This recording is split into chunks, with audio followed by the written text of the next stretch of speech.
اللهم صل على سيدنا محمد. بسم الله ما شاء الله. السلام عليكم، مرحبا بكم في قناه وصفات الاحلام.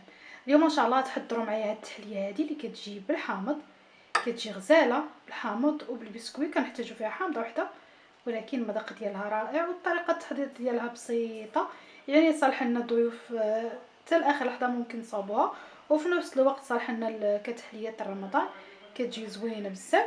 غتشوفوا معايا الشكل ديالها كيف كيجي من الداخل، حتى القوام ديالها كيجي زوين بزاف، يعني المذاق ديالها رائع والمنظر ديالها كذلك غزال.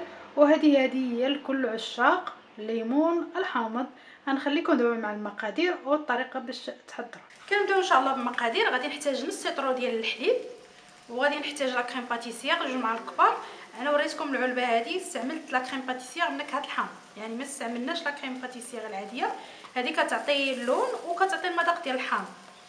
هنا غنستعمل 3 ديال المعالق كبار ديال السكر، وغادي نستعمل بيضه وحده، معلقه صغيره ديال الزبده، انا استعملت الزبده الممتازه، والبسكوي واحد 150 غرام.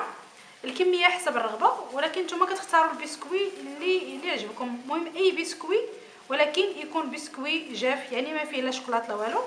هنا غادي نحتاج الحامضه، بما ان هذا هو الاساسي في هذه الوصفه هذه. حامضه وحده، غادي نستعمل القشره ديالها وكذلك العصير ديالها. كنشد البسكوي ديالنا، كنشدو كنقسموه بحال ما هكا، يا اما بيديكم يا اما بالظهر ديال الكاس. المهم كتقسموه قطع صغيره كتشوفوا، يعني هاد البسكوي دغيا كيتقسم، ومن بعد كتشدوه كتعمروه في زليفات. زليفات اللي غادي تقدموا فيهم اولا كؤوس ديال التحليه اللي عندكم، كديروه هو في الاسفل. وقبل ما نوجدوا اي كريمه، دائما التحليه كنديروا البسكوي هو في الاسفل، سواء بسكوي سواء ممكن ديروا بقايا ديال الكيك. كنديروا الحليب ديالنا كيغلى فوق البوطه، حنا ما بغيناش يغلى، حنا بغيناه غير يسخن، يعني ما يفورش، غير يسخن ونحيدو.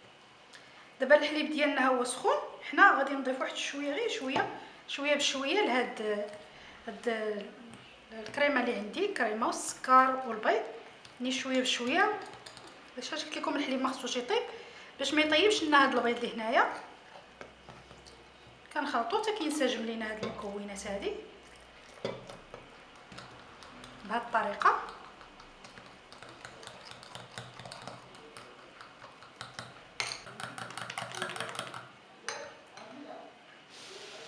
دابا غادي نضيفوا هاد الكريمه ديالنا، غادي نضيفوها للحليب اللي خلطنا دابا.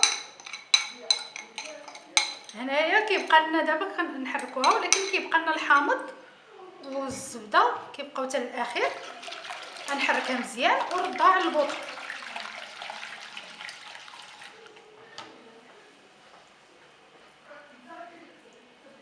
الكريمه ديالنا بدات كتعقد، انا كنضيف ليها الحامض. واي كريم باتيسير ولا اي حاجه فيها كريم باتيسير ولا النشا راه ضروري ما كنحركوها باستمرار، يعني ما غاديش نتوقفوا لان غادي تلصق لينا. بهذه الطريقه ها هي ولات عاقده دغيا كتوجد لينا.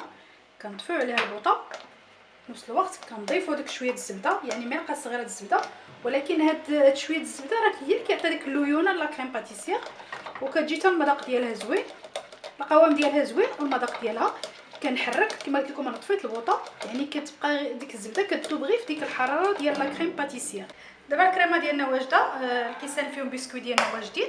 هنا كنهزوا الكريمه ديالنا وكنعمروها في الكيسان اللي فيهم البسكوي بهذه الطريقه هذه. كما قلت لكم نتوما كتحدوا شحال ديال الكيسان بغيتو. درتو كيسان، انا عندي كيسان كبارين شويه، بغيتو ديروا كيسان صغار يخرج لكم حتى 8 ديال الكيسان بهذه الطريقه، وكنعمروا على حسب الكميه اللي بغينا. التحليه ديالنا هي واجده، دابا كنخليوها هي سخونه، دابا كنخليوها حتى تاخذ درجه الحراره ديال المطبخ، وعاد كنديروها في الثلاجه. وقبل ما نديروها حنا كنغطيوها ببلاستيك غذائي ولا كنغطيوها باي حاجه باش ما كتشربش لنا ريحه، يعني كتحافظ على المذاق ديالها، ما كتاخذش شي ريحه الا كانت عندنا مثلا في الثلاجه شي حاجه. من بعد راه كنزينوها باي شكل بغينا وكنقدموها. التحليه ديالنا من بعد ما بردات راه زينتها كما كيفكم، زينوها كما بغيتو.